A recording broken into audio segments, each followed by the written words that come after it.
আসসালামু আলাইকুম ভিউয়ার্স, স্বাগতম আমাদের আল্লাহ মহান টিভিতে। তো আজকের মূল বিষয় হলো আল্লাহ এখনো তোমাকে ভালোবাসেন, ফিরে আসো তার দিকে। তো শুরু করা যাক আমাদের এই মহামূল্যবান ভিডিওটি। এই দুনিয়ায় আমরা চিরকালীন আবাস নয়, একদিন আমাদের সবাইকেই চলে যেতে হবে। যেখানে টাকা পয়সা, খ্যাতি বা স্ট্যাটাস কোনো কিছুই কাজে আসবে না, সেখানে শুধু কাজে আসবে আমাদের আমল ও দুনিয়ার সকল ভালো কাজ।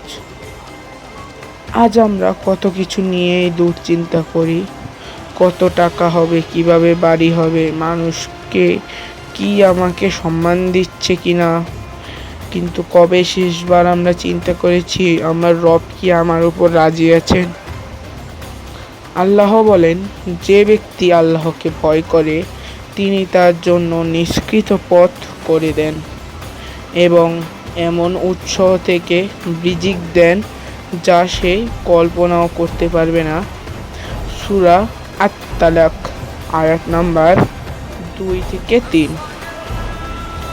তো আমার সকল প্রিয় ভাই ও বোনেরা, ইসলাম কঠিন কিছু না। আমাদের শাস্তি শিখায়, ক্ষমা শিখায় এবং শিখায় কিভাবে ভালোবাসা দিয়ে পৃথিবী বদলে দেওয়া যায়।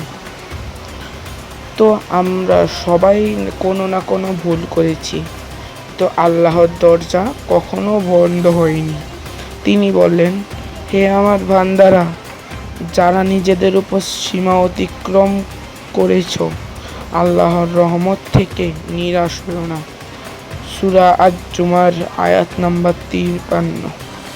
তাহলে আর দেরি কেন? আজই আমরা নতুনভাবে শুরু করি, নামাজে ফিরে আসি, কোরআনের সাথে বন্ধুত্ব করি, রাতে আল্লাহর ডাকি চোখের পানি দিয়ে। যদি তুমি আজ একাকী অনুভব করো, জেনে রাখো আল্লাহ তোমার সাথে আছে। তিনি তোমার কান্না শোনেন, তোমার কষ্ট বোঝেন। তিনি তোমাকে ভালোবাসেন এমনভাবে যেভাবে কেউ ভালোবাসে না। তো বন্ধুরা, এই দাওয়াত শুধু নিজের জন্য না, শেয়ার করে অন্যকে জানাও। হয়তো তোমার একটি শেয়ারের মাধ্যমে কারো জীবন বদলে যাবে। আল্লাহ তোমাকে তার উত্তম প্রতিদান দিবেন। আল্লাহুম্মা হামনা কুল্লু মান আহবান। হে আল্লাহ, তুমি তাদের হেদায়েত দাও যাদের আমরা ভালোবাসি। তো বন্ধুরা, আজকে এই ছিল আমাদের বিষয়বস্তু। ভালো লাগলে এই চ্যানেলটিকে সাবস্ক্রাইব করবেন। ধন্যবাদ।